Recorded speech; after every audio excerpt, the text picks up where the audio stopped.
એક નવો નાસ્તો બતાવીશ. એના માટે મેં અહીંયા 1 કપ ચોખા લીધા છે. ચોખાને મેં 2 થી 3 કલાક માટે એક નવો નાસ્તો બનાવવાની છું. એના માટે મેં અહીંયા ખીચડિયા જે ચોખા આવે છે ને એ લીધા છે. તો મેં 1 કપ લીધા હતા અને મેં 2 કલાક માટે પલાળી રાખ્યા હતા. હવે 2 થી 3 વાર મેં ધોઈ પણ કાઢ્યા હતા, પલાળી પણ રાખ્યા હતા. એમાંથી બધું પાણી આપણે પહેલાં કાઢી લઈશું.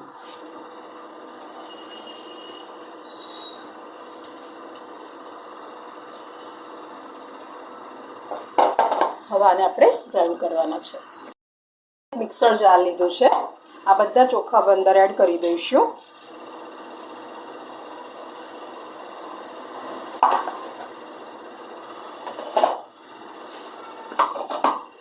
આમાં મેં એક બાફેલું બટાકું લીધું છે, એ પણ અંદર એડ કરી દઈશું.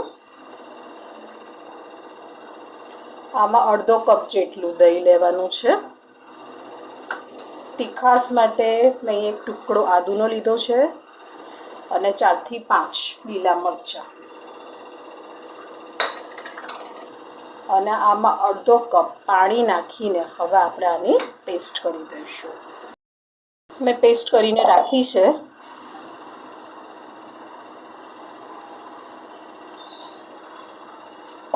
હવે આની અંદર 1 કપ દૂધી એડ કરીશું, થોડી કોથમીર એડ કરીશું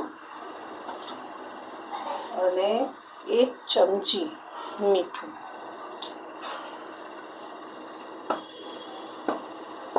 બેટર ઢીલું લાગતું હોય ને તો આમાં 1/4 કપ જેટલું સોજી પણ તમે એડ કરી શકો છો.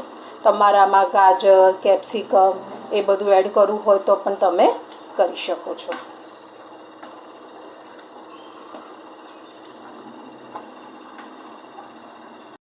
આની અંદર 1/4 કપ જેટલી સોજી પણ એડ કરી દઈશ.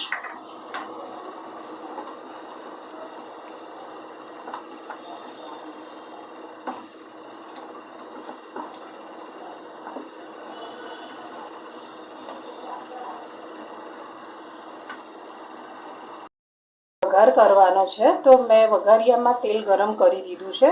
2 ચમચી જેટલું તેલ લીધું હશે. એમાં 1 ચમચી જેટલી રાઈ,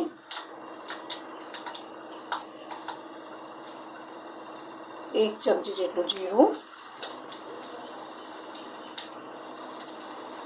1 લાલ મરચું, થોડાક લીમડાના પાન. આ વઘાર થઈ ગયો છે તો અંદર એડ કરી દઉં છું.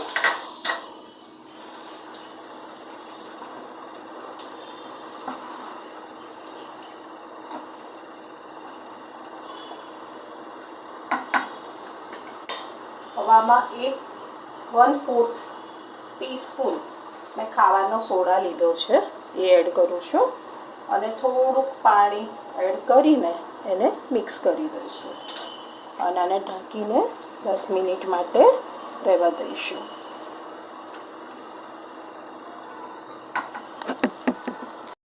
હવે આમાં હું 1 ડુંગળી મેં ઝીણી સમારી હતી. મારે થોડુંક બેટર કાઢી લેવું હતું એટલે મેં ડુંગળી છેલ્લે એડ કરી છે. એ પણ મિક્સ કરી દઈશું. જો તમે ડુંગળી ના ખાતા હોય તો તમે સ્કીપ કરી શકો છો. હવે આપણે આના પુડલા બનાવી દઈશું. એક નાની પેન લીધી છે, ગેસ ચાલુ કરી દીધો છે. એમાં 1 ચમચી જેટલું હું તેલ લઈશ.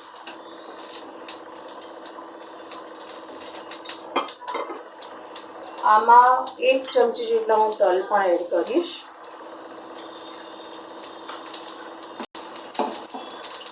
આપણા થીક બેટર બનાવવાનું છે તો આમાં 1 થી 1.5 ચમચા જેટલું બેટર લઈશું.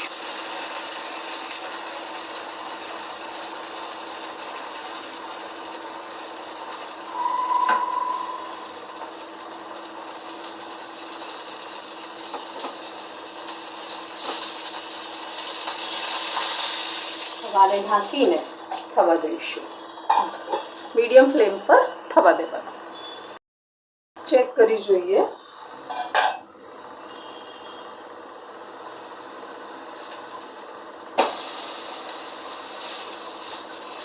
નીચેની સાઈડ પર ક્રિસ્પી થવા દઈશું.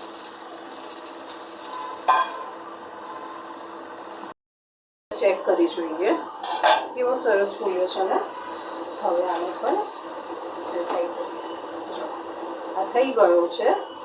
તો હું એક પ્લેટમાં કાઢી દઈશ. આવી રીતે બીજા પણ બનાવી દઈશ. મેં એક સર્વિંગ પ્લેટમાં એક સર્વ કર્યો છે.